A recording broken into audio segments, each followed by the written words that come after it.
Passons aux couleurs et à la saturation, soit les qualités chromatiques de la trivariance visuelle. On retrouve 6 couleurs fondamentales, des pourpres et des teintes rabattues. Ces deux derniers n'ont pas de longueur d'onde propre, car c'est une création de l'œil, par association de couleurs. Prenons deux couleurs de longueur d'onde différentes et superposons-les.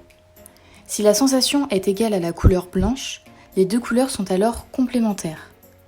Si la différence entre ces deux longueurs d'onde est plus petite que la différence entre deux couleurs complémentaires, alors la tonalité est d'une couleur spectrale. A l'inverse, si la différence entre ces deux longueurs d'onde est plus grande que la différence entre deux couleurs complémentaires, alors la tonalité sera pourpre. Les lois de Grassmann sont en lien avec cette superposition de couleurs. Elles ne sont valides que si l'œil est normal et au repos, que l'on se trouve en vision diurne et que l'on n'ait aucune teinte rabattue. Il faut savoir que le pourpre et le vert sont complémentaires. Ainsi, LW est égal à L pourpre plus L vert. Si on s'occupe d'un système polychromatique cette fois-ci, la sensation visuelle correspond à la superposition de 3 teintes primaires, soit le rouge, le bleu et le vert. Si l'on additionne 2 couleurs primaires, cela ne donne pas la troisième. Aussi, le mélange trichrome est toujours moins saturé que la couleur qu'il veut reproduire.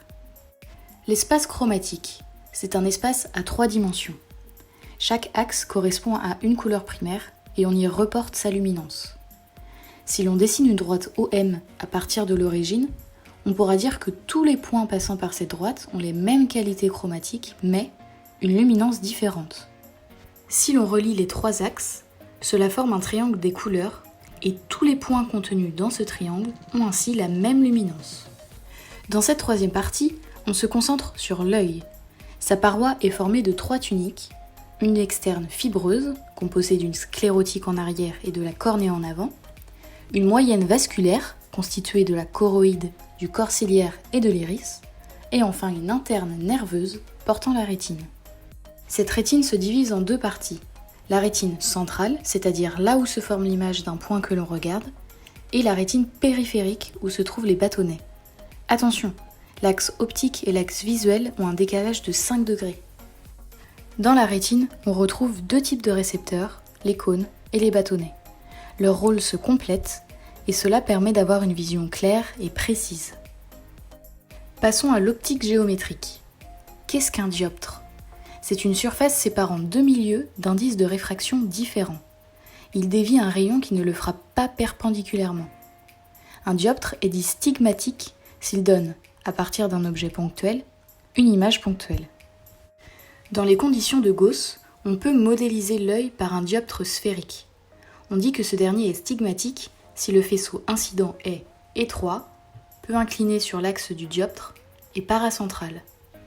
La puissance d'un dioptre traduit l'importance de la déviation du faisceau. Ainsi, plus le dioptre est puissant, plus le faisceau est dévié, donc plus la distance focale image est courte.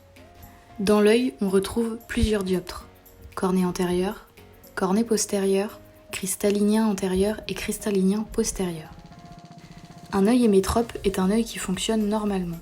Son punctum remotum est dit à l'infini, ce qui correspond à plus de 5 mètres, et son punctum proximum est à 25 cm. Petit rappel, le punctum remotum est le point vu nettement sans accommodation, lorsque l'œil est au repos. A l'inverse, le punctum proximum est le point vu nettement lorsque l'accommodation est au maximum, et cette accommodation est permise par le cristallin. L'œil peut être aussi amétrope. Son punctum remotum ne sera plus considéré comme infini. Il existe la métropie sphérique, telle que la myopie et l'hypermétropie, ainsi que la métropie non sphérique, comme l'astigmatisme. Un trouble de l'accommodation se retrouve chez un presbyte. Son punctum proximum s'éloigne ainsi de plus en plus. La rétine assure à la fois la transduction et un premier codage du signal. On y trouve un phénomène de compression qui permet un traitement de la forme, de la couleur et du mouvement. On passe ainsi de 130 millions de photorécepteurs à 1 million de cellules ganglionnaires. Dans cette rétine, on trouve plusieurs sortes de cellules telles que les cellules bipolaires, horizontales, amacrines et ganglionnaires. Revenons aux photorécepteurs. Les bâtonnets sont constitués de rhodopsine. Il s'agit de leur pigment visuel. C'est elle qui donne la couleur pourpre de la rétine. C'est une hétéroprotéine constituée de la protéine appelée opsine et d'un groupement prosthétique, le rétinal. Lorsque cette rhodopsine est stimulée par la lumière, cette dernière jaunit, puis, si la stimulation se prolonge, elle blanchit. Le rétinal est une des formes de la vitamine A. Ainsi, en cas de carence de cette vitamine, il peut apparaître une cécité nocturne, aussi appelée héméralopie. Si l'on s'occupe maintenant du deuxième type de photorécepteur, on remarque qu'il existe 3 types de cônes. Le cône S à pigment bleu, le cône M à pigment vert et le cône L à pigment rouge. Leur sensibilité spectrale est donc différente. On note que les cônes M et L sont situés sur un chromosome sexuel, le chromosome X. Cela explique ainsi l'inégalité des troubles chromatiques entre un homme et une femme.